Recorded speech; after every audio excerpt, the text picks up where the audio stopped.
Felipe, quien es el socio del área ambiental en Chile. Es cierto, está Gustavo Alarcón, uno de los asociados, y María Ignacia Silva también. Ellos nos van a hablar sobre este proyecto de Constitución chilena. Hoy en día ellos cerraron el show. Nosotros acá de Colombia observamos y estaremos acá atentos a cualquier cosa. Nuevamente, gracias a Valentina por el apoyo del desarrollo de negocios. Y bueno, Felipe, tú eres hoy el director de orquesta. Muchas gracias. ¿Me escuchan bien? Solo para chequear. Gustavo, Ignacio, ¿me escuchan? Sí, todo perfecto. Bien, bueno, muy buenos días. Gracias por estar acá. Hemos preparado una presentación lo más fácil de procesar o digerir posible, entendiendo que tenemos asistentes que no son chilenos, digamos, o que no necesariamente están interiorizados con el avance del proceso constitucional chileno, y tiene claramente una vinculación, ¿no es cierto?, está asociado con los aspectos medioambientales que esta propuesta de convención, o sea, de constitución está proponiendo al país, que todavía no está terminada, pero que ya vamos acercándonos al final del camino. Entonces, voy a ver aquí, compartir con ustedes una pequeña presentación que tenemos.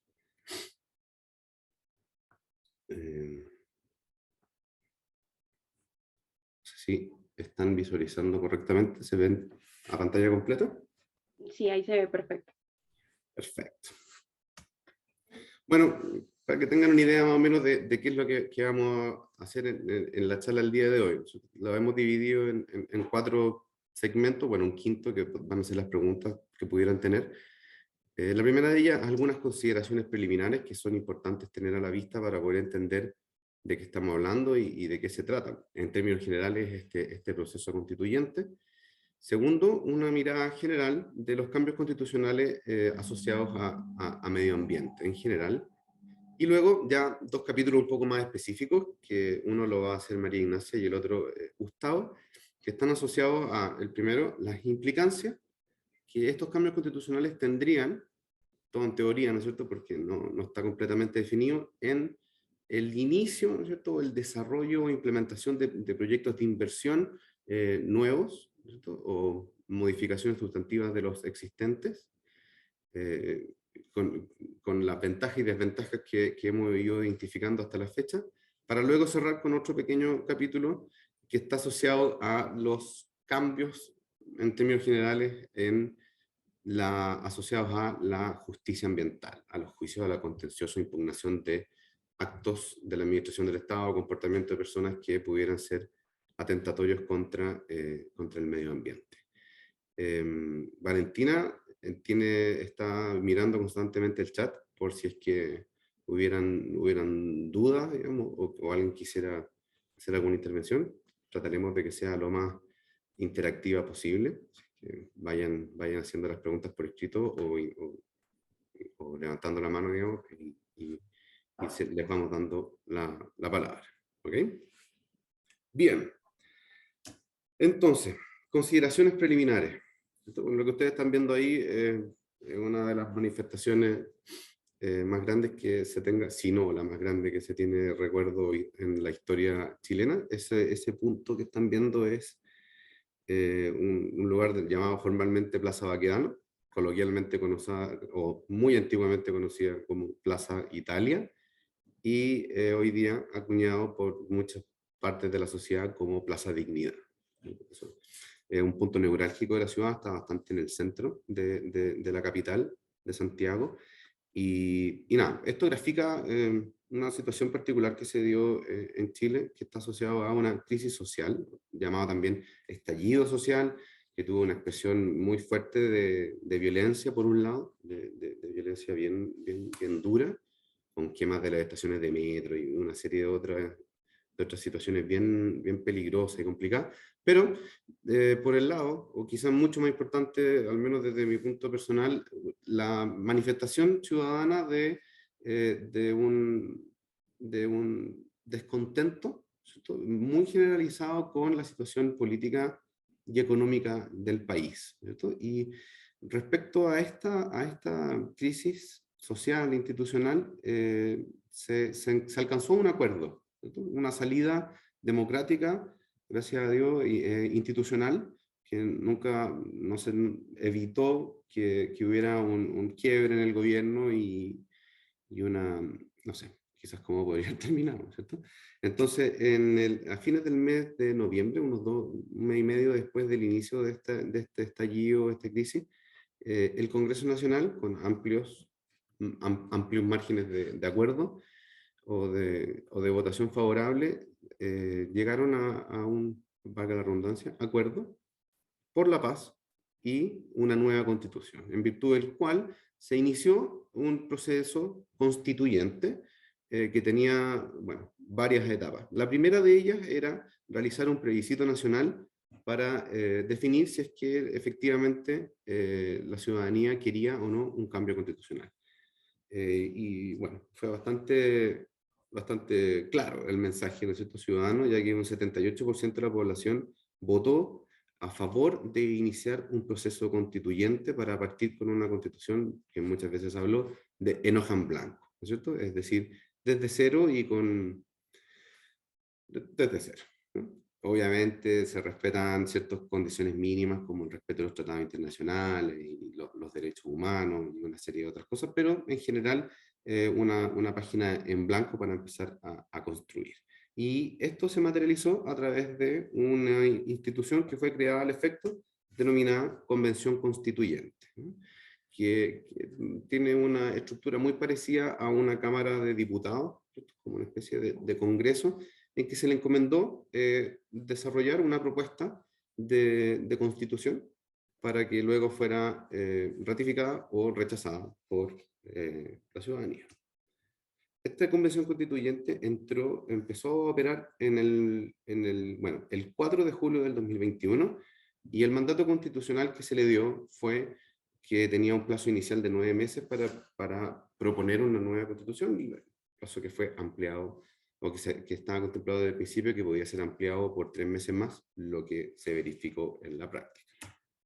Ahora, ¿en qué estamos en este momento? Y esto es súper relevante para entender los contenidos que vamos a desarrollar en los próximos minutos, ¿no es cierto? La situación actual es que contamos con un borrador de propuesta de nueva constitución, ¿sí? Es decir, ya está todos los aspectos sustantivos que está proponiendo esta convención constituyente sobre la mesa, y esa es la materia gris con la que vamos a trabajar en esta actividad, ¿cierto? Pero, ¿qué es importante tener en consideración? Actualmente hay un proceso de cierre de este borrador, que es un proceso de armonización, a efectos de que exista la mayor coherencia posible entre las normas y todo un tema de estructuras, ¿no es cierto?, de los capítulos, y un elemento muy relevante, ¿no es cierto?, que son las disposiciones transitorias que van a permitir la aplicabilidad de esta Constitución. El plebiscito de salida está contemplado para el día 4 de septiembre de este año, y básicamente hay dos alternativas. Es un plebiscito de voto obligatorio, que es algo que Chile cambió hace varios años, digamos, hasta hace, no sé, 10 años. Las elecciones son de voto voluntario, pero esta es por votación obligatoria, y básicamente el que tenga la opción que tenga la mayoría va a materializarse. En el caso de una aprobación de la Constitución, todo lo que vamos a hablar hoy día, y en el caso del rechazo, volvemos a la situación actual, ¿cierto?, o se mantiene la situación actual. Entonces, para no tener que decirlo 45 veces a lo largo de la presentación, todo lo que vamos a hablar es asumiendo, ¿no es cierto?, que este borrador de Constitución efectivamente sea ratificado, ¿no es cierto?, en el proceso, en el plebiscito de salida del 4 de septiembre. ¿Sí? Porque si no, nos quedaríamos con la situación actual. Bien, para poder hacernos una idea, ¿cierto?, de qué es lo que se está proponiendo y qué cambios van a venir, queremos Importante partir explicándole a grandes rasgos cuál es la situación actual constitucional en materia ambiental chilena. Al respecto, hoy día nuestra constitución vigente es un tema que genera, que no es pacífico políticamente hablando en Chile, si es que es la constitución de 1980, nació en un gobierno militar, o es una constitución del año 2005, ¿cierto? Que nacía en democracia.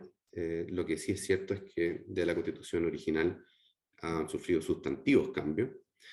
Pero en materia ambiental, esto que están viendo en la pantalla corresponde a un derecho fundamental que tienen todas las personas y está establecido desde el principio de la Constitución en 1980. ¿Cierto? Y ese derecho consiste en el derecho a vivir en un medio ambiente libre de contaminación, por un lado, y arreglo seguido, la obligación, ¿no es cierto?, o deber del Estado de velar porque el derecho sea respetado, ¿no es cierto?, y tutelar la preservación de la naturaleza. Como contexto histórico, es bastante relevante considerar que nuestra Constitución fue la segunda en el mundo en incorporar un derecho al medio ambiente, solamente precedida por la Constitución de España del año 1978. En ese sentido, contra todo lo que se pueda hoy día alegar de la Constitución, fue bastante innovadora, ¿cierto? Y incorporó un concepto medioambiental que no era habitual a nivel constitucional. Como segundo elemento de carácter constitucional en materia ambiental, tenemos la forma, ¿no es cierto?, en que la misma Constitución le otorga a los ciudadanos la herramienta para poder proteger todos sus derechos fundamentales, dentro de los cuales está el derecho de vivir en un medio ambiente libre de contaminación.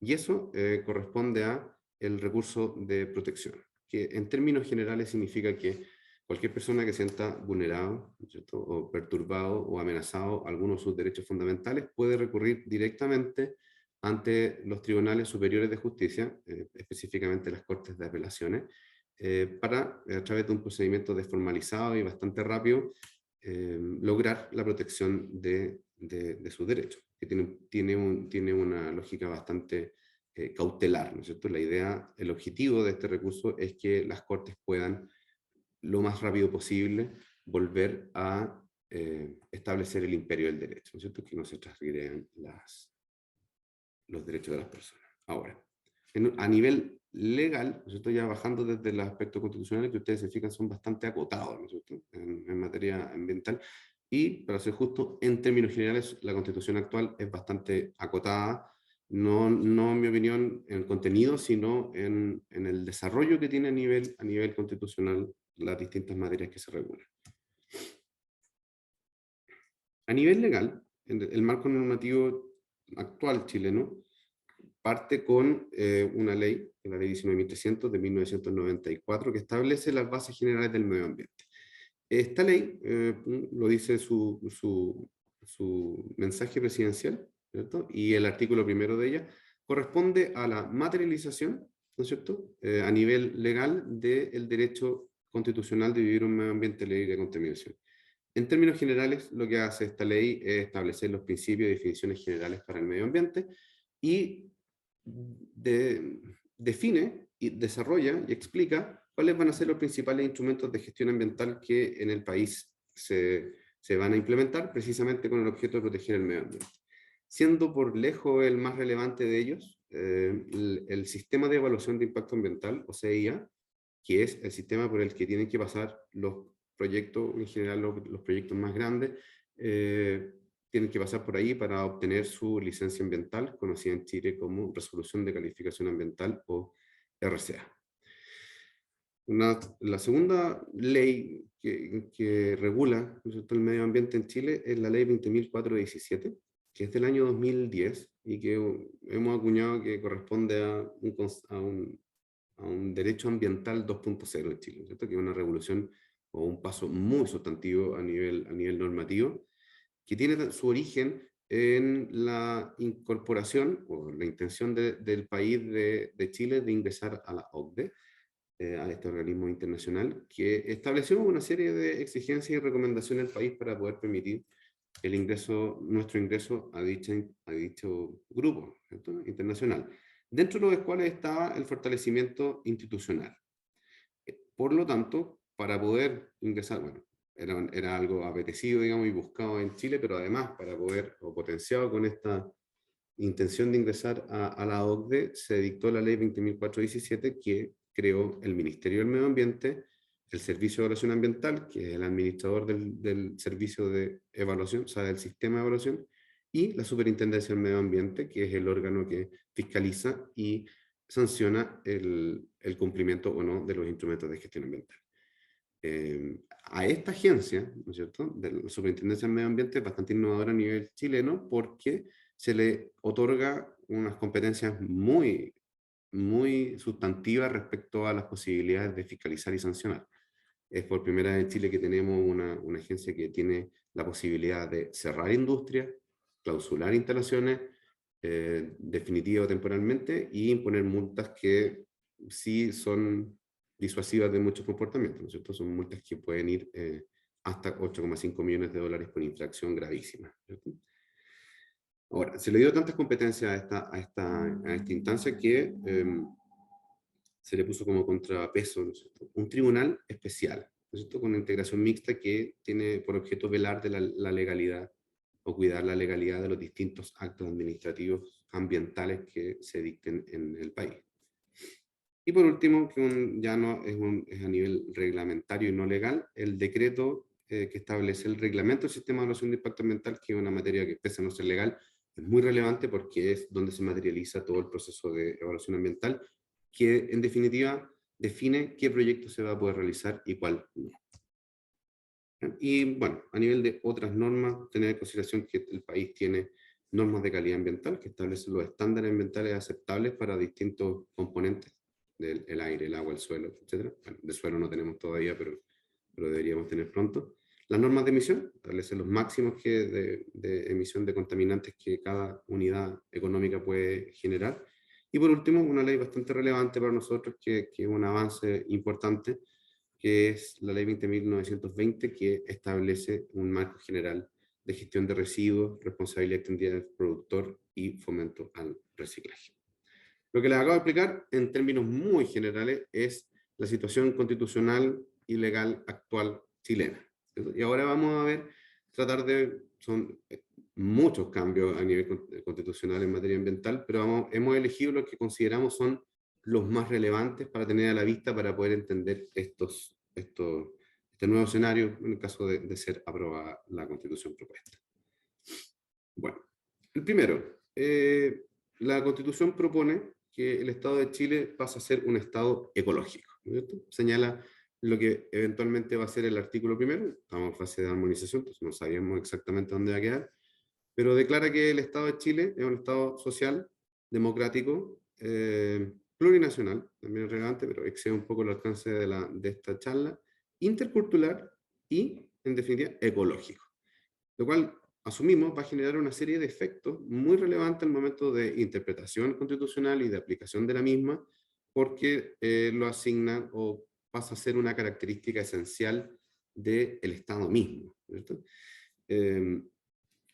Y en el mismo sentido, o reforzando la idea que le acabo de transmitir, señala otro artículo, digamos, que el Estado debe adoptar una administración, ¿cierto? Y ahora estamos a nivel de gobierno, ¿cierto? Una administración ecológicamente responsable, promover la educación ambiental y científica mediante el proceso de formación y aprendizaje. Es decir, hay una vocación, ya no solo estatal, sino también un mandato bastante explícito al Poder Ejecutivo de que todas sus políticas públicas y su actividad política tenga un enfoque ecológico responsable. Diríamos el primer elemento bastante sustantivo a nivel ambiental. Como segundo elemento relevante, que es bastante innovador, que nos ponemos en tope de línea, digamos, a nivel internacional respecto de la protección del medio ambiente, es que se considera a la naturaleza, ¿no es cierto?, como un titular de derechos o un sujeto de derechos, lo cual es bastante rupturista en general con nuestra mirada clásica de que solamente las personas son titulares de derechos.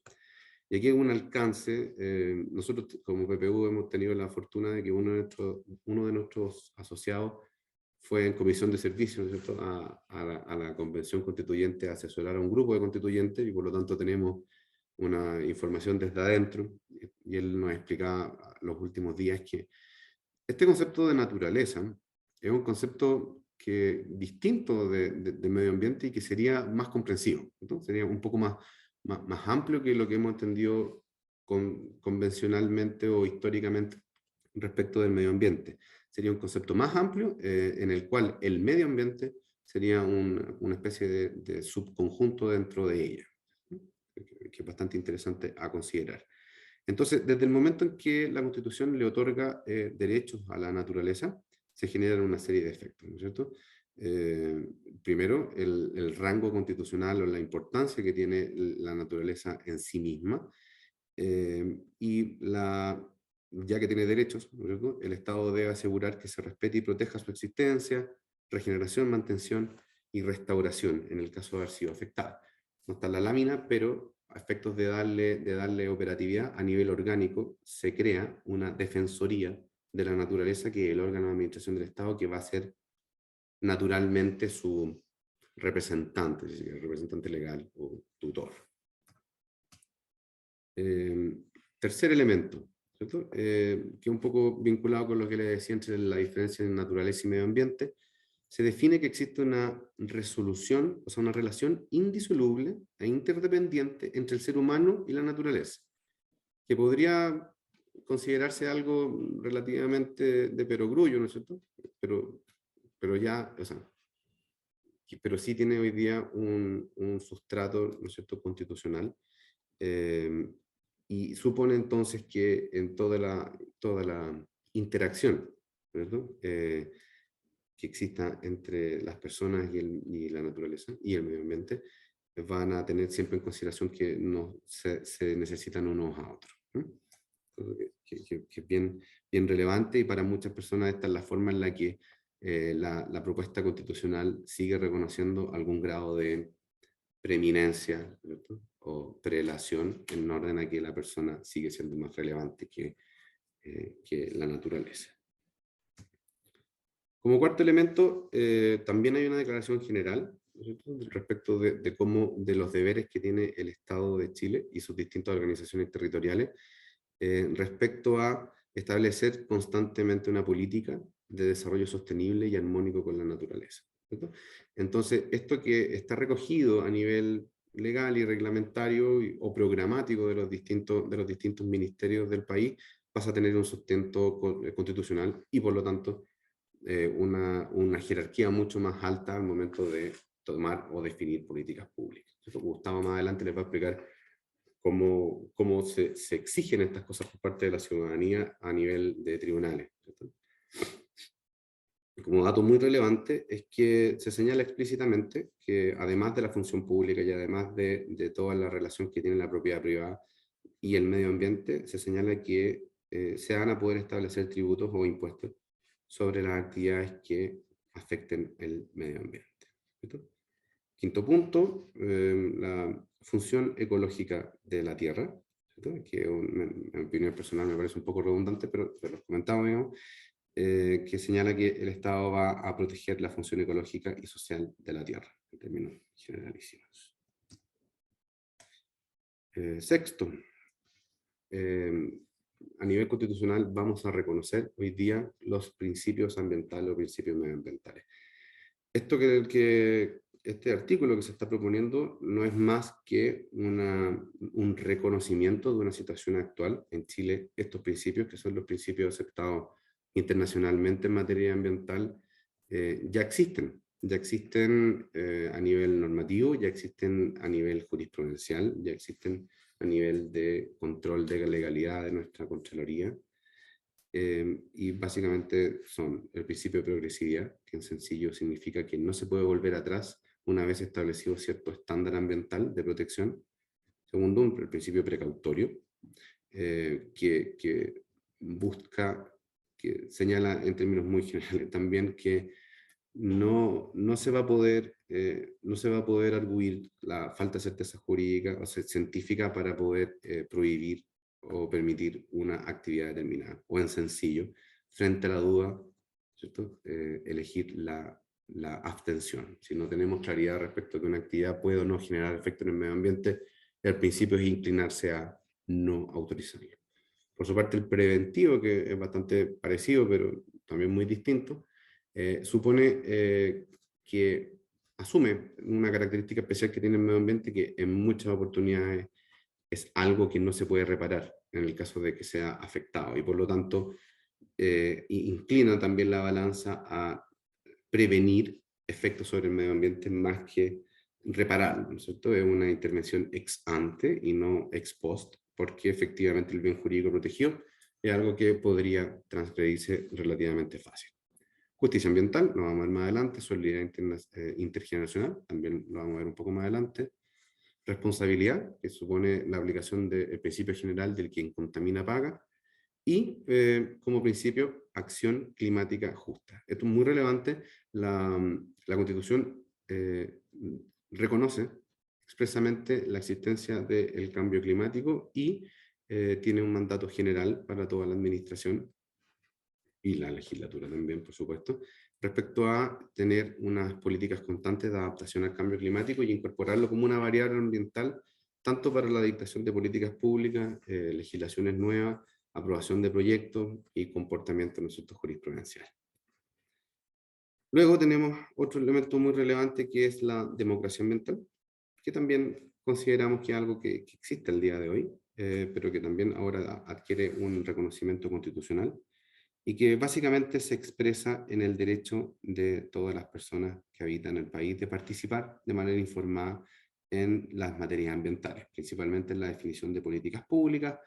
Suponemos, no lo dice expresamente, que también lo podrá hacer a nivel de la función legislativa, participar dentro de las leyes que se van a dictar, y muy específicamente, como lo va a explicar un poco más adelante María Ignacia, respecto de los procesos de evaluación ambiental, ¿no es cierto? Y cómo las personas pueden manifestar su opinión en dichos procesos respecto a proyectos específicos, ¿cierto?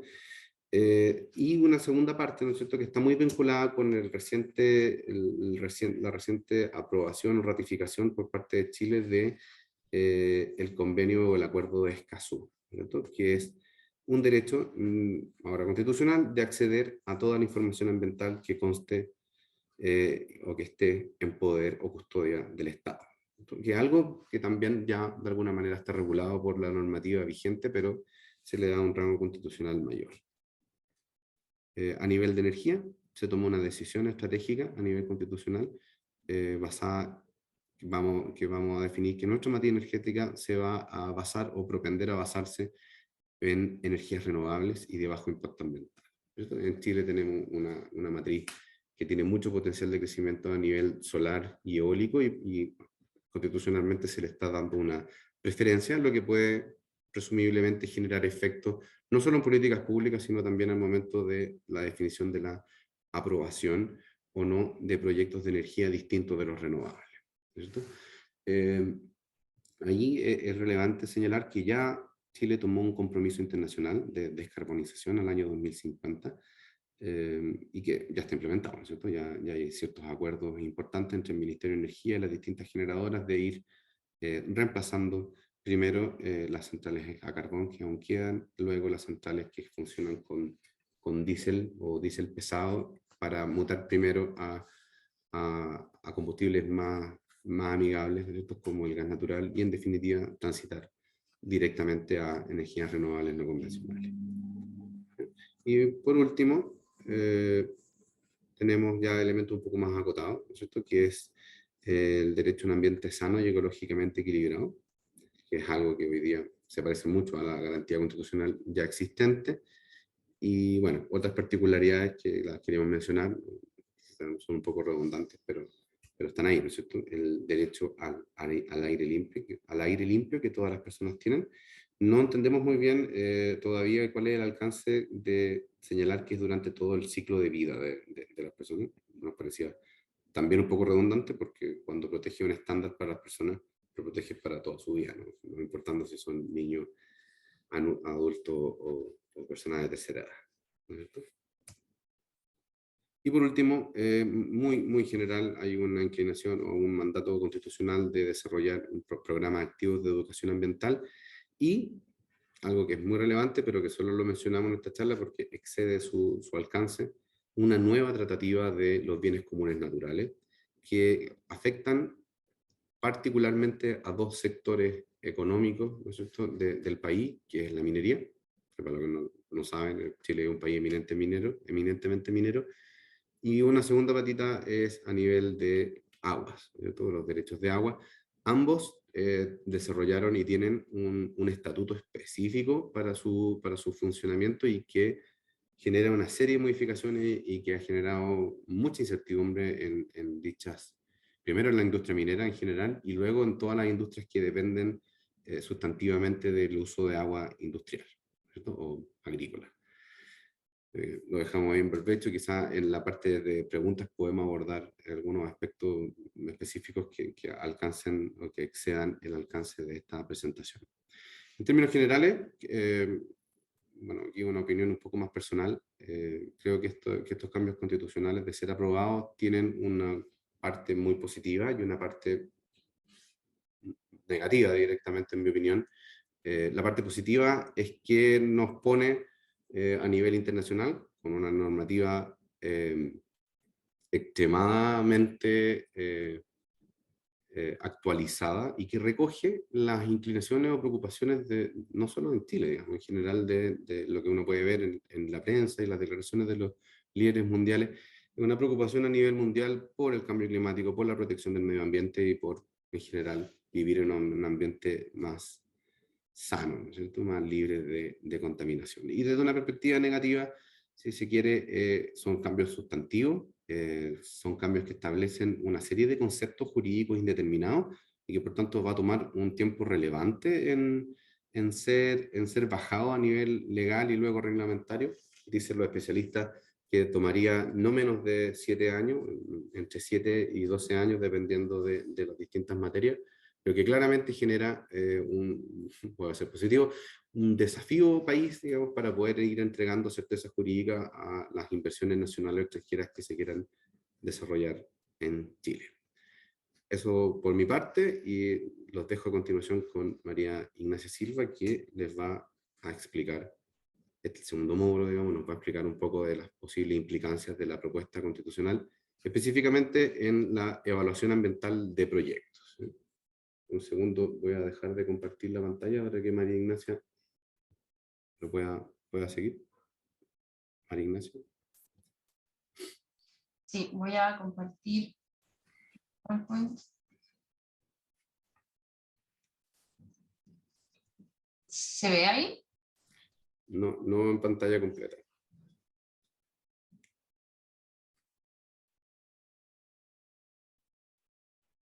Tiene que invertirlas. Está arriba donde dice configuración de visualización. Arriba a la izquierda dice configuración de visualización. Ahí lo invierte.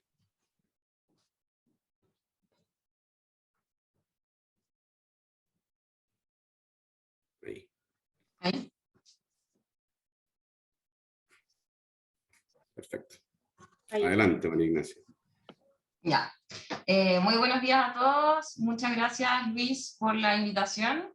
En esta parte de la presentación voy a mencionar algunas de las principales normas que podrían tener algún tipo de implicancia a la hora de evaluar ambientalmente un proyecto, tanto para los titulares al momento de definir y delimitar su proyecto, como también por parte de la autoridad en lo relativo al alcance del análisis y ver un poco si esto es algo tan distinto a la situación que hoy en día tenemos en nuestra institucionalidad ambiental, que en estas materias se materializa principalmente a través del sistema de evaluación de impacto ambiental. Entonces, para comenzar, les quiero contar un poco, en términos muy generales, cómo es el esquema de evaluación ambiental de proyectos que tenemos hoy en día. Como ya les mencioné, esto se canaliza a través del sistema de evaluación de impacto ambiental, que a su vez contiene o participan en este proceso distintas organizaciones o instituciones en el marco de su propia competencia. Entonces, lo primero para ver si un proyecto tiene o no que ingresar obligatoriamente al sistema de evaluación de impacto ambiental es ver si cabe dentro de alguna de las causales que en nuestro caso están establecidas por ley. O sea, por regla general, hay que definir si es que este proyecto cabe o no dentro de una de las causales de ingreso obligatorio al sistema. Entonces, definido eso, pasamos a una segunda interrogante que tiene que ver con el instrumento de ingreso al sistema de evaluación, que puede ser un estudio de impacto ambiental, ahí está las siglas, es un EIA o una DIA, que es una declaración de impacto ambiental. ¿Y cuál es la principal diferencia de estos instrumentos? Es que la declaración de impacto ambiental está pensado como un proceso más simplificado, y eso se traduce en que los tiempos de tramitación son menores, y además considera una menor cantidad de etapas o procesos obligatorios. Y para saber si un proyecto debe ingresar a través de un estudio de impacto ambiental o una declaración de impacto ambiental, va a haber que analizar si es que este proyecto causa algún tipo de impacto significativo, que igualmente están definidos por ley, en la Ley de Bases del Medio Ambiente, y estos impactos o circunstancias que hacen obligatorio el ingreso a través de un estudio de impacto ambiental dicen relación, por ejemplo, con que cause riesgo a la salud de la población o que genere impactos en las comunidades. Esto va a ser muy relevante tenerlo a la vista después para lo que vamos a analizar del proceso de consulta indígena. Como ya les adelanté, la evaluación ambiental considera la participación de los distintos órganos de la administración del Estado con competencia ambiental. Este es una parte del proceso muy relevante porque el EIA o la DIA se envía a estos organismos, quienes se pronuncian dentro del marco de sus competencias, y el titular por su parte tiene que dar respuesta a estas observaciones o pronunciamientos, y todo esto va quedando materializado en el proceso de evaluación ambiental a través de adendas, que son complementos o modificaciones al proyecto presentado inicialmente a través del EIA o la DIA. Y luego estas dos etapas muy fundamentales hoy en día y que son gran parte de lo que es tratado en esta propuesta de nueva constitución, es la etapa de participación ciudadana, o PAC, y la consulta indígena. La participación ciudadana, vamos a ver que en el caso del EIA, en general, siempre procede, mientras que en la DIA tiene que haber tiene que existir un tipo de carga que generalmente está relacionado con externalidades negativas hacia las comunidades. Y por otro lado, la consulta indígena no es un trámite regulado de manera legal, sino que en nuestra evaluación ambiental nos regimos según el convenio de la OIT 169, y también se va a generar cuando existan impactos en las comunidades indígenas. Y todo este proceso finaliza con la dictación de una resolución de calificación ambiental, que luego, en la presentación que va a mostrar Gustavo, puede ser sometida a distintos tipos de recursos o de instancias en las que puede quedar dejada sin efecto. Ya, en primer lugar, esta propuesta de constitución trata la libertad de emprender y desarrollar actividades económicas. Esto no es algo novedoso en nuestra constitución actualmente. Acá vemos el artículo 19, número 21, consagra este derecho, pero sí la novedad que se incluye en la propuesta de constitución es que se menciona expresamente que este derecho debe estar en línea con la protección de la naturaleza. Es decir, se introduce un límite expreso al derecho a desarrollar actividades económicas a nivel constitucional. Luego vemos que la propuesta de nueva constitución establece que la ley puede establecer restricciones al ejercicio de derechos, en términos generales, no respecto a este derecho en particular, que la ley puede establecer restricciones a los derechos que la misma constitución garantice, en el sentido de proteger el medio ambiente y la naturaleza. Como vemos acá en el artículo 19, número 8 actual, que es el que regula el derecho a vivir en un medio ambiente libre de contaminación, establece una limitación en el mismo sentido. Vemos que eso tampoco es novedoso. Y por otro lado, si bien la limitación del derecho a desarrollar actividades económicas relacionadas con la protección de la naturaleza no está en términos expresos actualmente, vemos que en la práctica nuestra institucionalidad ambiental, materializada principalmente a través del CIA, se preocupa de que efectivamente el desarrollo de proyectos y la actividad económica en general esté en línea con el derecho a la protección del medio ambiente. Otro de los temas fundamentales que trata esta propuesta de constitución es la participación ciudadana, que, como ya les mencioné, no es un tema nuevo, es una instancia que actualmente se da en los procesos de evaluación ambiental. Aquí está, en el caso del estudio de impacto ambiental, siempre procede la participación ciudadana, mientras que en una declaración de impacto ambiental, como en tanto proceso más simplificado, procede solo si el proyecto genera cargas ambientales, que estas cargas ambientales dicen relación con externalidades negativas. ¿Qué dice al respecto la nueva constitución? En primer lugar, y lo que comentaba Felipe, uno de los principios generales y de los lineamientos generales de esta constitución es la democracia participativa, que implica que y consagra a nivel constitucional el derecho de la ciudadanía de participar de manera incidente o vinculante en asuntos de interés público, en términos generales. Y luego esta democracia participativa en materia ambiental se materializa en un artículo específico, que es el artículo 33. Bueno, esta numeración no es definitiva, de hecho hay muchos números que se repiten, así que probablemente no quede como número 33. Es un artículo específico sobre la democracia ambiental. Y acá se reconoce tanto el derecho a participar en los asuntos relacionados con materias ambientales, como el derecho a informarse por parte de la ciudadanía sobre estas materias.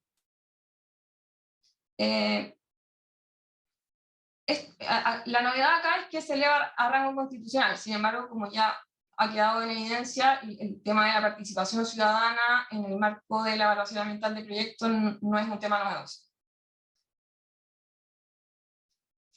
Luego tenemos la consulta indígena, que actualmente ya existe, es una institución que sí la vemos en los procesos de evaluación ambiental, que aplica en el caso de los EIA cuando hay un impacto significativo a los grupos humanos, y esta causal se asimila a la que establece el artículo 6 del convenio 169 de la OIT, en cuanto dice que los grupos indígenas o los pueblos indígenas deben ser consultados cuando aquellas materias son susceptibles de afectarles directamente. Entonces, esta susceptibilidad de verse afectados se asemeja a esta causal consagrada en nuestro ordenamiento jurídico relativa al impacto a los grupos humanos, que a su vez implica que el proyecto debe ingresar por un estudio de impacto ambiental.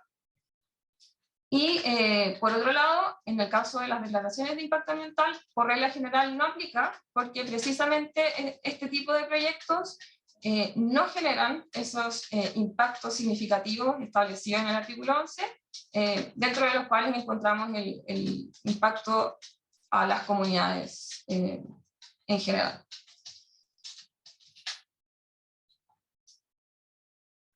Y acá, en el tema de la consulta indígena, sí encontramos un tema que ha generado bastante discusión y bastante confusión, porque existen dos normas que parecen establecer un estándar distinto en cuanto a la participación indígena obligatoriedad o vinculación de lo que definan las comunidades. Porque en primer lugar tenemos un artículo que señala expresamente que los pueblos y naciones preexistentes deben otorgar el consentimiento en aquellos asuntos que afecten sus derechos reconocidos en esta Constitución. Entonces, si nos atenemos únicamente a esa norma, podemos concluir que todos los procesos de consulta indígena en materia ambiental van a tener un carácter vinculatorio. Sin embargo, después vemos una disposición posterior que solo contempla el derecho a ser consultado, sin mencionar si es el carácter vinculatorio de esta consulta.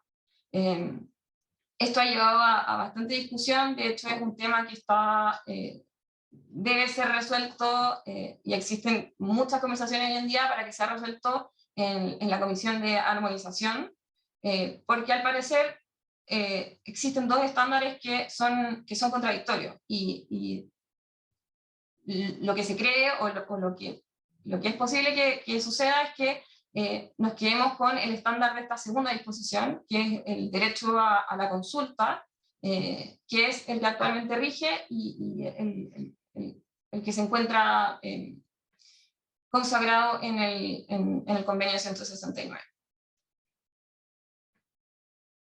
Otro tema muy relevante son aquellas disposiciones que no existen hoy en día en la Constitución, pero que sí van a ser temas muy relevantes a la hora de diseñar proyectos y a la hora de analizar o revisar por parte de la autoridad ambiental estos proyectos.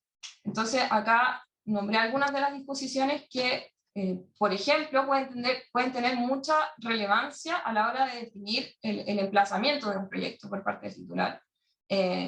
Tenemos la protección de los glaciares, la protección de los humedales, los bosques nativos y suelos, y las áreas protegidas. Esto tampoco es algo novedoso. Hoy en día también se realiza este análisis en el marco de la evaluación ambiental. No es algo nuevo, pero sí es nuevo que se eleve a rango constitucional. Entonces, todas estas disposiciones pueden implicar una limitación en el orden espacial para el emplazamiento de proyectos. Y además de estas tres disposiciones, yo sumaría que la Constitución habla de una planificación ecológica del territorio, que a su vez puede generar limitaciones en materia de ordenamiento territorial. Pueden haber limitaciones en cuanto al uso del suelo. Entonces va a ser muy relevante tener en consideración este tipo de disposiciones a la hora de definir el emplazamiento y el diseño de los proyectos por parte de los titulares. Luego hay otras consideraciones que hoy en día cada vez están tomando más relevancia en la etapa de evaluación ambiental de los proyectos, pero que también la novedad es que se elevan a rango constitucional. El primero de ellos es la crisis climática, que hoy en día existen ciertos proyectos en los que se le ha solicitado un análisis de consideración del cambio climático. Sin embargo, no se encuentra consagrado en la ley. Y por otro lado, la gestión de residuos, que como bien mencionó Felipe, es un tema que está tomando cada día más relevancia en nuestro país, principalmente por la dictación de la ley REP de responsabilidad extendida del productor, y de hecho ya vemos cómo en los proyectos se les solicita a los titulares que declaren cómo es que van a dar cumplimiento a esta ley. En la evaluación ambiental existe un capítulo que tienen que cumplir los titulares explicando cómo es que van a dar cumplimiento a la legislación ambiental aplicable, y vemos cómo hoy en día se les está pidiendo que expliquen cómo van a dar cumplimiento a esta ley de marco de gestión de residuos. Y acá la novedad principalmente es que esta gestión de residuos también se eleva a rango constitucional. Por otro lado, otra disposición novedosa, y esta sí que es novedosa en general, porque no hay ninguna disposición hoy en día que trate sobre eso, es los animales que se les considera como sujetos de derecho. Y esto va a ser muy relevante a la hora de definir proyectos, principalmente por aquellas medidas que impliquen relocalización de especies, me imagino que el análisis por parte de la autoridad ambiental va a ser mucho más acucioso y estricto. Y por otro lado, la biodiversidad, se establece un deber general de protección por parte del Estado de la biodiversidad, incluyendo las especies nativas y en el sentido de asegurar la viabilidad de la población. Este también es un análisis que podría implicar cierto mayor grado de robustez por parte de la autoridad ambiental a la hora de revisar y analizar los impactos de un proyecto. Eso por mi parte, los dejo con Gustavo, que les va a hablar sobre la justicia ambiental, que es esta etapa posterior a la tramitación o a la evaluación propiamente tal de los proyectos. Muchas gracias, María Ignacia. No sé si quieres que proyecte yo la presentación. Sí, como prefieran. No, yo lo veo, no te preocupes.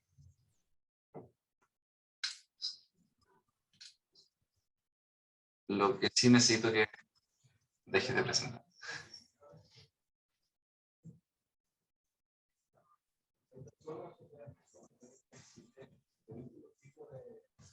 Ahí.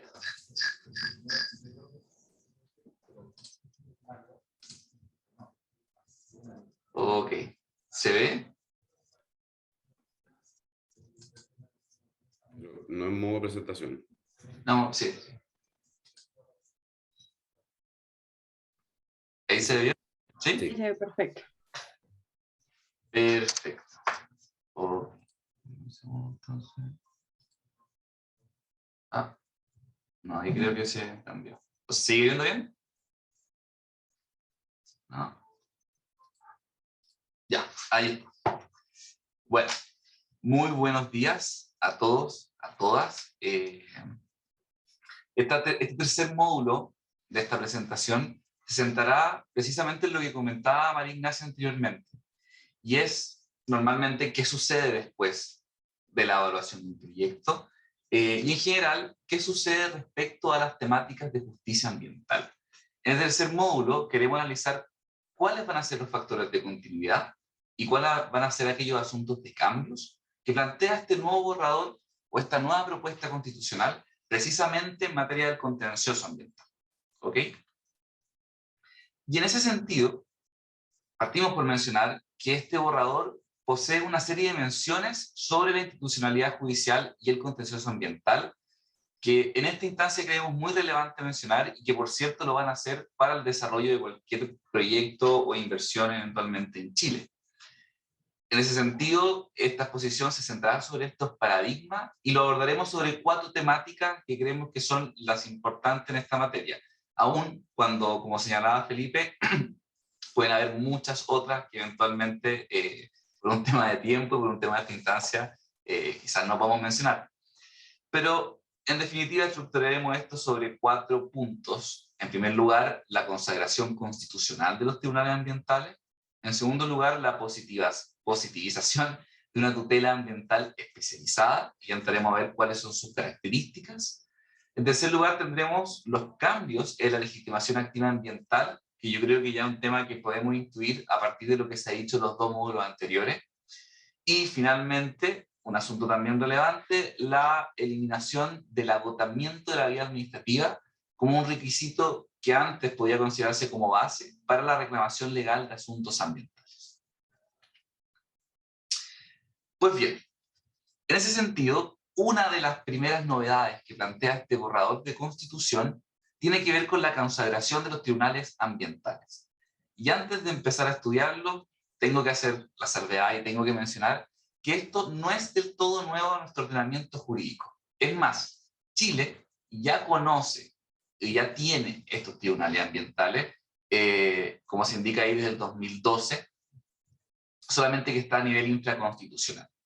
Entonces, el artículo 348, o el correlativo 348 de este borrador, va a reconocer supuestamente la existencia de estos órganos, los cuales resolverán sobre una serie de materias, que la misma Constitución señala de esta forma: la legalidad de los actos administrativos en materia ambiental, la acción de tutela de derechos fundamentales en materia ambiental, aquellas reclamaciones relativas a los derechos de la naturaleza, la reparación del daño ambiental, que deriva de la responsabilidad ambiental, obviamente, y eventualmente aquellas otras que señale la Constitución y la ley. Y como yo les indicaba entonces, esto no es del todo nuevo en nuestro ordenamiento jurídico. Chile desde ya el 2012 posee el reconocimiento de estos tribunales por la ley 20.600 que crea los tribunales ambientales. Y es en ese sentido que estamos precisamente en un proceso más bien de bisagra, pero que ya mantiene cierta continuidad. Además, cierta continuidad con los estándares internacionales que Chile ha tratado de seguir históricamente ya desde esta buena parte del tiempo, sobre todo por esta supuesta vigorosa institucionalidad ambiental que Chile se ha creado desde el ingreso a una serie de organizaciones internacionales, dentro de las cuales siempre ha destacado dentro de la doctrina y la jurisprudencia la OCDE. Entonces, desde el 28 de junio de 2012 ya contamos a nivel legal con este tipo de estructura en la orgánica judicial. Sin embargo, el borrador constitucional, por cierto que aporta alguna innovación, que pueden ser interesantes de revisar a la espera de lo que eventualmente podría ser ya el borrador definitivo de Constitución y lo que eventualmente se defina el 4 de septiembre, cuando se vote por estas opciones de apruebo o rechazo hacia la Constitución. Entonces, dentro de los primeros cambios está nuevamente la consagración constitucional de esta materia. Si antes era un asunto de dominio legal, hoy en día la Constitución asume y recoge esta preocupación en la orgánica judicial y la traspasa al nivel de la Carta Fundamental. ¿Ok?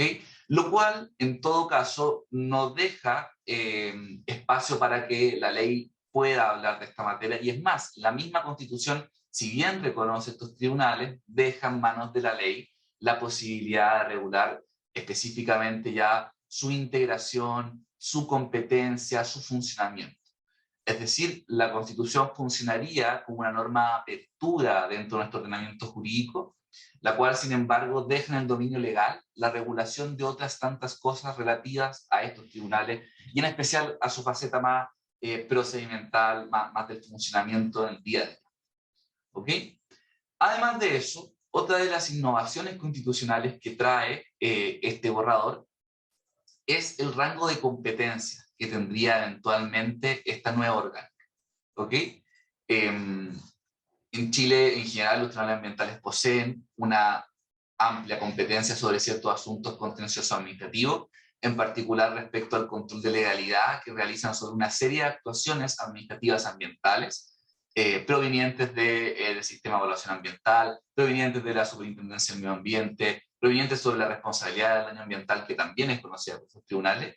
Y sin embargo, este borrador de Constitución agrega dos puntos muy interesantes. Uno, que la competencia también se va a ampliar a las tutelas de derechos fundamentales en materia ambiental, que era un asunto que, como vamos a ver, ya era conocido en Chile, pero por otros tribunales, en realidad por una corte que era la Corte de Apelaciones. Y en segundo lugar, que esta ampliación de competencia también se extendería a estas acciones impetradas en favor de los derechos de la naturaleza. Y como Felipe y María Ignacia nos comentaban anteriormente, es, por cierto, uno de los grandes cambios en materia ambiental que tiene la Constitución, más allá de las valoraciones positivas o negativas que se puedan hacer esto, y obviamente la experiencia comparada que nos pueda decir algo sobre el respecto. Y un tercer punto también interesante en esta materia, y que tiene que ver quizás con un análisis económico de la técnica constitucional que se está planteando, es la idea de la existencia de a lo menos un tribunal ambiental en cada región del país. Podríamos hablar entonces que van a haber 16 en total, como un supuesto. Obviamente pueden haber más, es más, existen, y es probable que en algunas regiones del país donde se requiera más o haya un mayor índice de litigiosidad, es posible que puedan existir más de un tribunal ambiental. Pero eso es una materia que va a ser regulada por la ley según cómo lo mandata la Constitución. Y obviamente genera un cambio porque a la fecha actualmente en Chile solo existen 3 tribunales ambientales que se distribuyen además de forma zonal. Tenemos un tribunal, el primer tribunal ambiental que se encarga de la zona norte, después el segundo que es la zona central, y después el tercero que se encarga de la zona sur de Chile. ¿Okay?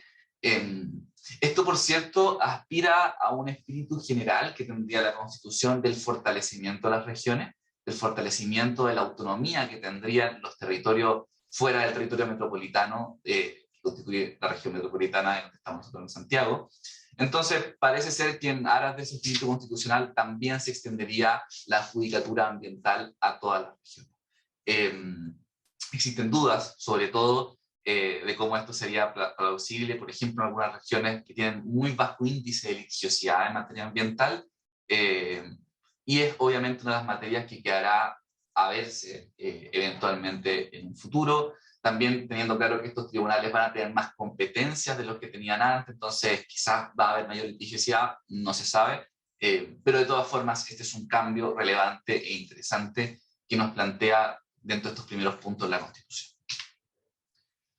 Ahora, junto con este tema orgánico de la justicia ambiental, y ya pasando un poco más bien a estos derechos de acción, nos encontramos con la positivización de una tutela ambiental especializada. ¿Ok? Y, sin embargo, es nuevamente menester señalar que este no es un asunto totalmente extraordinario a lo que ya sucedía en Chile. En primer lugar, porque a nivel comparado, me imagino que este va a ser el caso que verificamos en Colombia, que verificamos en otros países, existen vías relacionadas a la pronta defensa de ciertos derechos fundamentales y que normalmente se traducen en los recursos de amparo. ¿Okay? El más general, dentro de la data histórica, siempre ha sido el habeas corpus, como este derecho a la protección fundamental de la libertad de tránsito, todo el tema, pero en general las constituciones, a nivel comparado, amplían este recurso de amparo a otro tipo de cosas y otras materias. Es más, este es un atisbo de un estándar internacional repetido a lo largo de muchos instrumentos internacionales, y en el caso quizás que más nos convoca a nosotros, a Chile y en general a Latinoamérica, va a ser el Pacto de San José de Costa Rica, que dentro de sus disposiciones, junto con señalar la tutela efectiva, va a indicar que eventualmente los países deben contar con mecanismos para la rápida protección de derechos fundamentales. Y nuestra constitución vigente, esta constitución de 1980, que proviene desde 1980, también incluía una idea de tutela bajo el nombre de la acción de protección, ¿okay? Que es una acción para muchos de tutela general, una acción de amparo general, pero que incluso tenía un reconocimiento especial y específico en materia ambiental. O sea, ya en la Constitución que actualmente existe vigente en Chile, tenemos menciones a este tipo de mecanismo o remedio jurídico para la pronta consecución de defensas en estas materias. ¿Ok? Ahora, sin embargo, y nuevamente, junto con esos factores de continuidad, el borrador de Constitución posee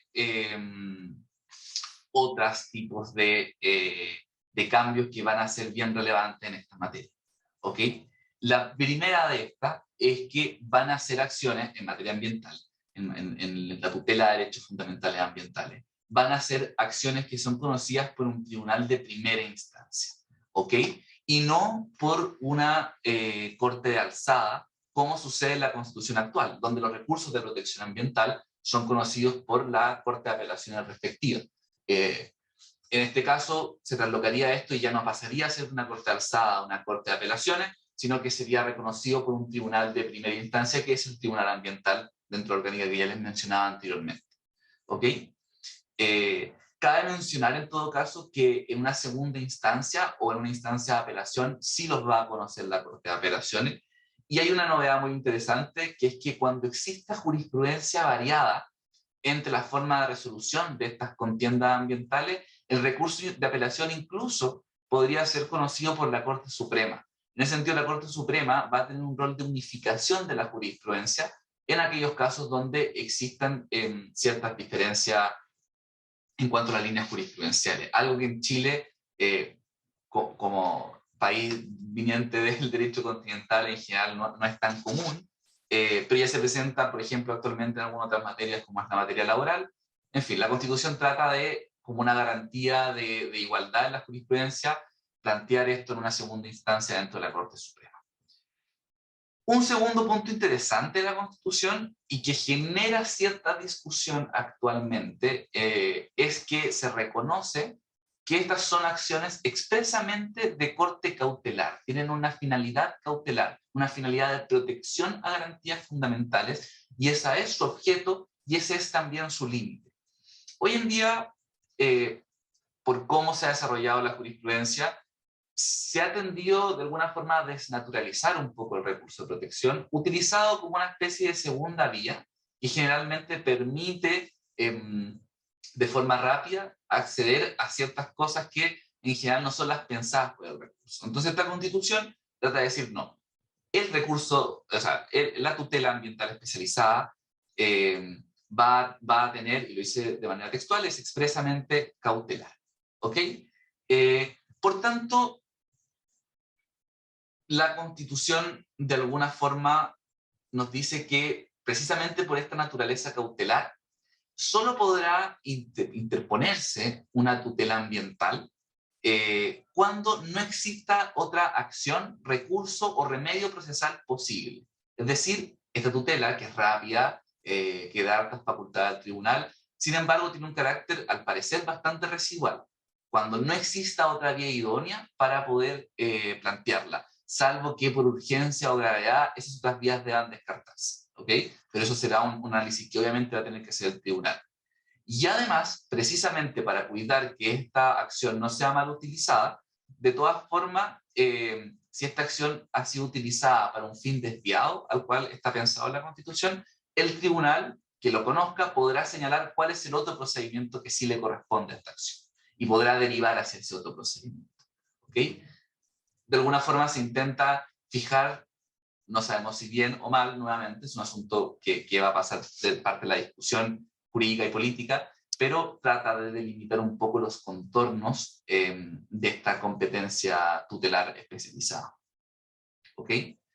Junto con eso, en todo caso, por ejemplo, dentro de los cambios que nos plantea esta Constitución, es una indeterminación sobre los casos de procedencia de estas acciones. La Constitución que actualmente tenemos restringe la protección ambiental y, por ejemplo, no la permite para ciertos casos de amenazas, sino que exige la existencia de una perturbación concreta en materia ambiental, no una mera amenaza. ¿Ok?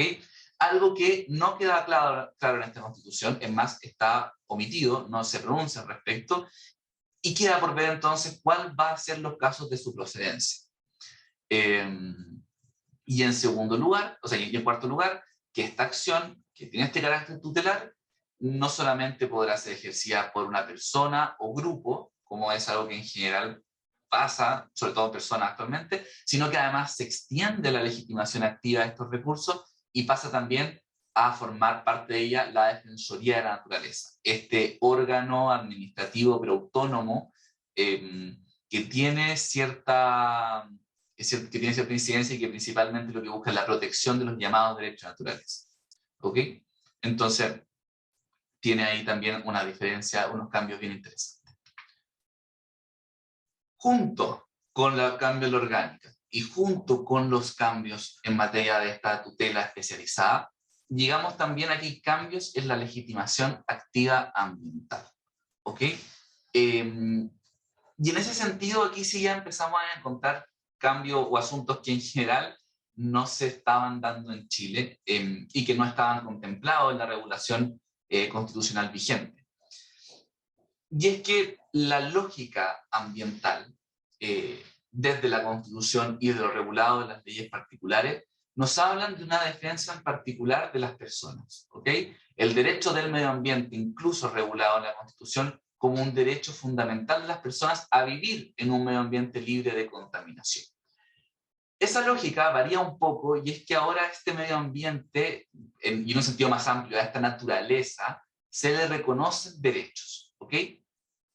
Y al igual que en muchas otras instituciones donde tenemos un núcleo fundamental de derechos difícil de protección, dado que la naturaleza no puede por sí concurrir a un tribunal, es que se crea esta ficción jurídica que es la Defensoría de la Naturaleza, ¿ok?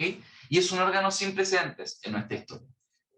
Aun cuando la misma nueva borrador de Constitución plantee otro tipo de defensorías también a nivel constitucional, como la Defensoría de la Niñez, por ejemplo, que adquiere un rango constitucional y una regulación mucho más distinta a lo que existía. Pero en materia ambiental, dentro de estas defensorías vamos a tener la Defensoría de la Naturaleza, ¿ok?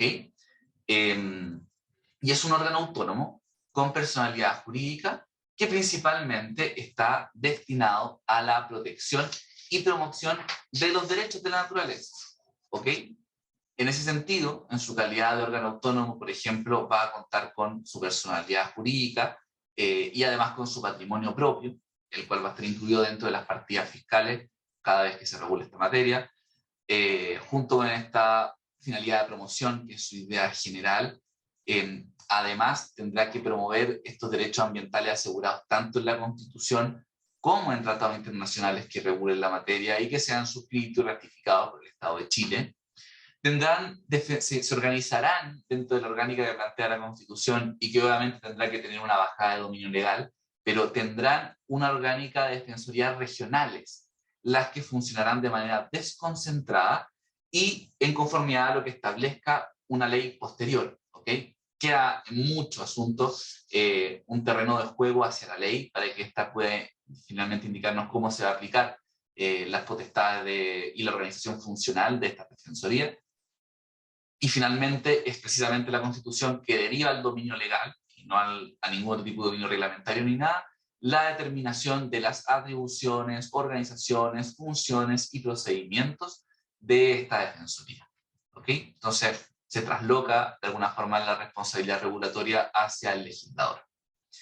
Dentro de las competencias que tendrá esta defensoría destaca obviamente la de fiscalizar a los órganos del Estado, cualquiera sea este, en el cumplimiento de sus obligaciones respecto a los derechos ambientales y a los derechos de la naturaleza. ¿Ok?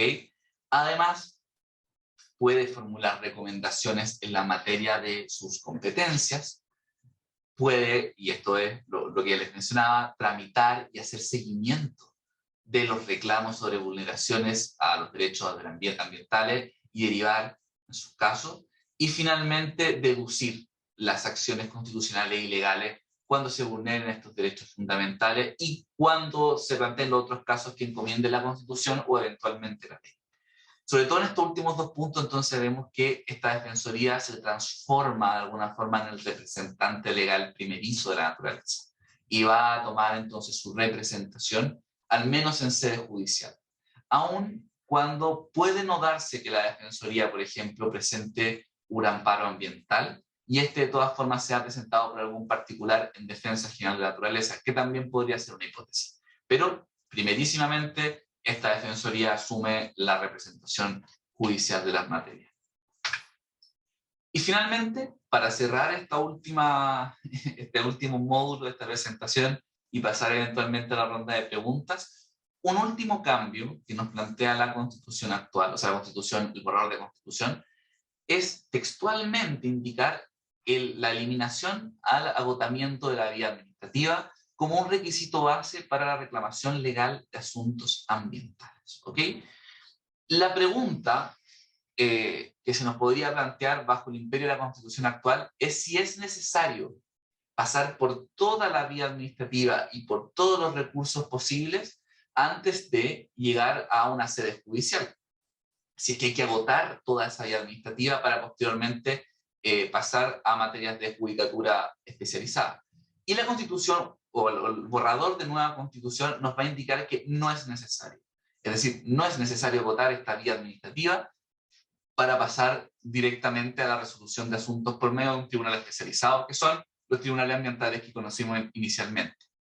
Y en ese sentido, lo que trata de hacer la técnica constitucional normativa en este punto es regular de forma directa la vía idónea y acceso inmediato a la justicia. Lo hace respecto a la tutela ambiental, cuando dice esta vía aplicará para estos casos, y lo hace también respecto a este punto, indicando, bueno, no es necesario agotar la vía administrativa, podemos pasar de inmediato a asuntos judiciales. Además, puede otorgar, si se quiere decir esta última mención, ciertas certezas sobre actuales vacilaciones jurisprudenciales y doctrinales para aquellos casos donde legalmente no estaba regulado si era necesario o no agotar esta vía, y hoy queda claro que por disposición constitucional no lo sería. De alguna forma, desde el lado positivo, si queremos tratar de verlo de esa manera, va a permitir una resolución del contencioso ambiental sin necesidad de esperar, por ejemplo, una dilatada aprobación o rechazo del proyecto de inversión, y en ese sentido se esperaría una agilización para llegar al tribunal ambiental y que no sea un efecto muy posterior, pero además podría eventualmente traer una mayor tasa de judicialización. Es algo que no sabemos, que no se va a ver. Por cierto, además, ahora que vamos a tener muchos tribunales ambientales, quizá igual de todas formas pueden o no tener una baja concentración de casos anuales. Y por cierto, quizás desde el punto de vista más bien administrativo, el pasar de inmediato a la faceta judicial va a implicar de alguna forma una pérdida a eventuales etapas de cooperación y negociación con la administración en el procedimiento ambiental, porque en definitiva ya no existiría un incentivo para ello para muchas personas y podría pasarse de inmediato a la fase judicial, lo cual nuevamente en su consideración de positivo, negativo, bueno o malo, es un ejercicio posterior y que tendrá que verse en cuanto a la aplicación de esta Constitución. Pero esas son obviamente las 4 tendencias o nuevos cambios y elementos de continuidad que nos plantea la Constitución o el borrador de Constitución en materia de justicia ambiental. Y habiendo dicho eso, yo no tengo nada más que decir y pasamos a la fase de preguntas. Por si alguien tiene algo, bueno, y Felipe, María Ignacia también, obviamente, en sus respectivas partes.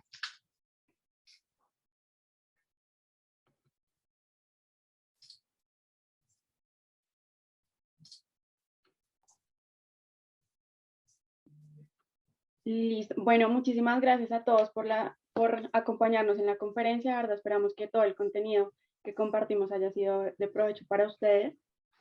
Tenemos un par de preguntas dentro del chat, entonces procedo a leerlas para que podamos dar respuesta a las mismas. Una se refiere a, ¿podrían profundizar con los posibles efectos de una nueva constitución en los actuales proyectos en ejecución que cuentan con RCAS? ¿Tendrían que modificarse y o adaptarse desde su eventual entrada en vigencia? Perfecto. Es una tremenda pregunta. Y una fuente de incertidumbre importante en los actuales tenedores de RCA, que son los permisos de licencias ambientales de funcionamiento de proyectos, porque al día de hoy las resoluciones de calificación ambiental, pese a que no tienen la naturaleza para generar un congelamiento de las normas o normativa aplicable a los proyectos evaluados ambientalmente, sí incluyen algún grado de progresividad al entender que los cambios normativos de calidad, ¿cierto? Calidad exigible de aire, de emisiones atmosféricas, de ruido, de descarga, eventuales cambios normativos se tienen que ir incluyendo dentro de la RCA al momento de su cumplimiento. Sin embargo, como tenemos cambios de paradigma tan fuertes, hay voces que dicen que varias resoluciones de calificación ambiental podrían ser puestas en tela de juicio, ¿cierto? O que deberían tener o una vida más acotada, ¿no es cierto? O directamente rechazarse o que pierdan vigencia y tener que ser otorgadas nuevamente. Mañana jueves se votan las disposiciones transitorias, ¿no? en la Convención Constituyente, y hay una específica que, bueno, es bastante atingente a la pregunta y da una solución un poquito radical, digamos, que es que señala que todas las autorizaciones que se han otorgado en materia ambiental en Chile deberían quedar sujetas a un proceso de caducidad dentro del plazo de un año, ¿no? Lo cual es bastante gravoso, digamos, para la situación actual, en particular para la certeza jurídica de todos los proyectos que cuentan con RCA. Ahora, por lo que entendemos, no existiría voluntad política para aprobar esa norma transitoria que es tan intensa. De no aprobarse normas transitorias, haciendo una interpretación armónica, es razonable creer que las resoluciones de calificación ambiental que ya están vigentes se mantengan vigentes y tengan que ir incorporando progresivamente los cambios o ir adecuándose o complementándose conforme a los nuevos estándares ambientales que esta nueva Constitución incorporaría. Perfecto, muchísimas gracias. La siguiente es, ¿cuáles son las implicancias de que el Estado se defina como ecológico? En caso que quede como requisito el consentimiento de las comunidades indígenas, ¿cómo se compatibiliza en el derecho de libertad de desarrollar actividades económicas? María Ignacia, ¿quiere adelantar una respuesta? Si no, lo hago yo. Iban dos preguntas, no sé si quieres responder tú primero la del estado ecológico y después... Bueno, sí, en nuestra opinión, cuando se le agregan adjetivos o caracterizaciones al Estado, es tan primario, están arriba, digamos, en la definición, digamos, a nivel constitucional, que creemos que eso permea todo hacia abajo, ¿no es cierto? Entonces va a pasar a ser un criterio interpretativo fundamental al momento de tomar decisiones y ver si es que efectivamente el Estado está cumpliendo o no con su propia definición.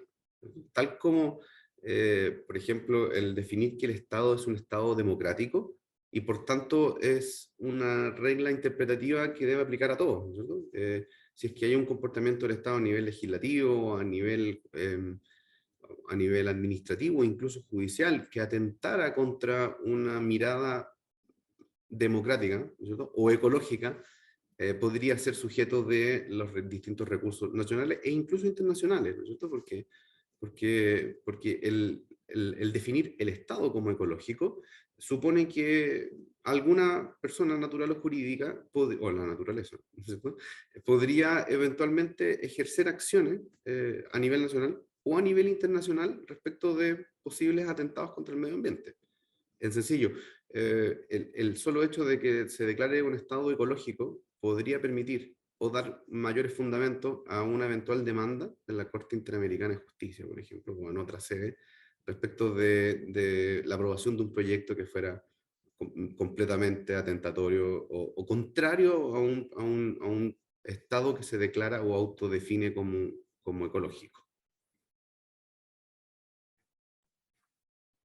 Bueno, respecto a la segunda pregunta, como les comenté en la exposición, sí existe una contradicción entre dos disposiciones que fijan un estándar distinto respecto al carácter vinculante del proceso de consulta indígena.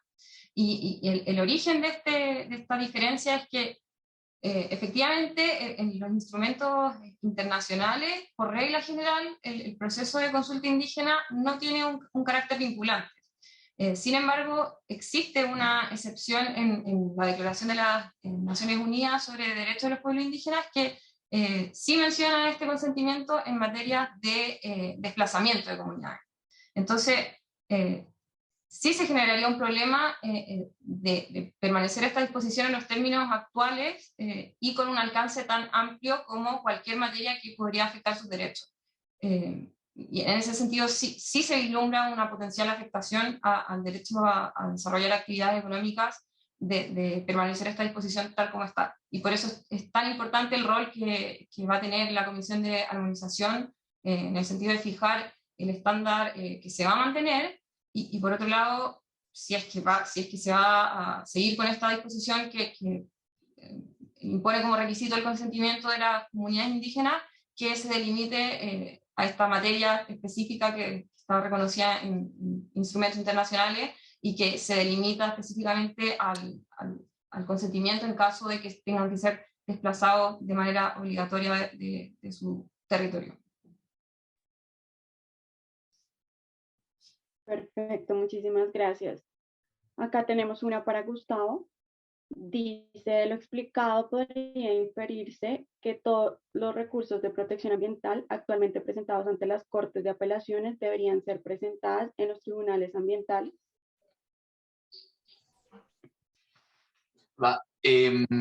Sí, eventualmente en los futuros recursos de protecciones que se presenten, de aprobarse de este borrador de constitución, claro, en efecto tendrán que presentarse en los tribunales ambientales. Habrá que ver en todo caso, y eso es parte de lo que nos queda por revisar, cómo va a ser regulado esto a raíz de las disposiciones transitorias. Porque evidentemente va a implicar la instalación de una institucionalidad orgánica ambiental mucho más grande que la que tenemos ahora, y será necesario ver cómo esto se va a llevar a la práctica, pero sí, en un futuro este tipo de tutela ambientales o protección ambiental, si queremos llamarlo, va a ser conocida en primera instancia por un tribunal ambiental. Posteriormente, en segunda instancia, por una corte de apelaciones o por la Corte Suprema en caso de que existan diferencias en los criterios jurisprudenciales que dominen ese asunto en particular.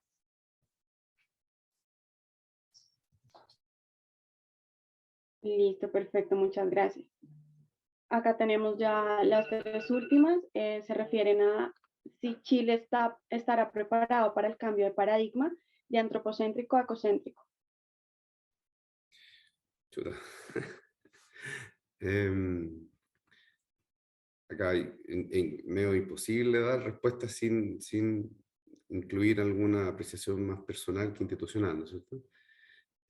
Yo creo que el paradigma antropocéntrico es algo que ha acompañado al derecho occidental, al menos, desde su origen, ¿sí? Y por tanto, el ir incorporando elementos, ¿no es cierto?, que vayan de alguna manera haciendo un espacio para otras preocupaciones, otras formas de entender el derecho, que se alejen de la protección de las personas, es algo extremadamente desafiante, ¿ya? Tanto a nivel legislativo, podría ser relativamente sencillo porque el papel lo resiste todo, ¿no es cierto? En general uno lo puede decir, pero mucho más fuerte, creo yo, a nivel jurisdiccional, a nivel del funcionamiento de los tribunales, porque es algo que va a ser un desafío que va a enfrentar a los jueces a pensar las cosas de una manera distinta y tratar de encontrar un equilibrio. Ahora, en estricto rigor, creo yo, no hay un traspaso completo desde una mirada antropocéntrica, en lo que estamos hablando del medio ambiente, a una mirada ecocéntrica, ¿no es cierto? O ecológica más profunda, ¿no es cierto? Efectivamente hay una declaración de que el Estado es ecológico, sin embargo hay una declaración también de que las personas nacen libres, ¿no es cierto?, en igualdad y derechos, y en las garantías constitucionales uno puede identificar una clara relación entre el estatuto de las personas, en particular humanas, ¿no es cierto?, personas jurídicas también, pero principalmente humanas, y luego de eso, en una segunda categoría, la protección de la naturaleza o el medio ambiente. Ahora, de estar preparados para ese cambio, creo que no. ¿No? Pero también, como hemos ido adelantando en la charla, va a ser un proceso largo, ¿cierto?, de implementación que va a tomar varios años, primero en las bajadas legales y después reglamentarias, pero también en la implementación de las políticas públicas, la presentación de proyectos y el comportamiento de los tribunales. Creo que no sé si alguien en el mundo está realmente preparado para un cambio de paradigma tan importante, pero sí es algo que le hace mucho sentido a una parte importante de la población y por tanto es razonable empezar a atenderlo. Espero haber respondido la pregunta. Muchísimas gracias. Tenemos esta referente al el borrador y dice, si finalmente se aprueba el borrador de la Constitución en términos previstos actualmente y por tanto la consulta a las comunidades indígenas tiene la consideración de vinculante, ¿cuál creen que va a ser el efecto práctico de esta consulta? ¿Existirían mecanismos para que la administración sea parte de la respuesta de la comunidad? Ahí hace una acotación, ¿podría apartarse del criterio de la comunidad indígena previa motivación? Sí. Yo creo que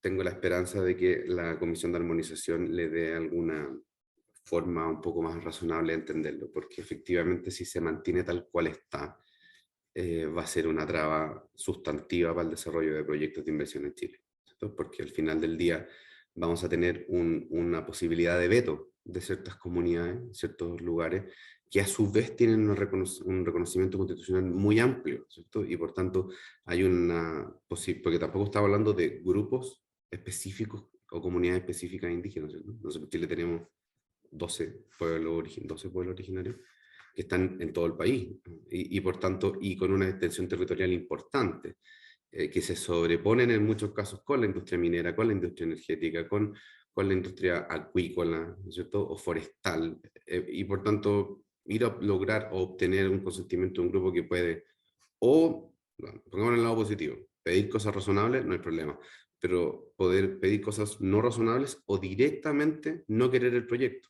aunque sea lícito, válido y cumpla con todos los estándares internacionales.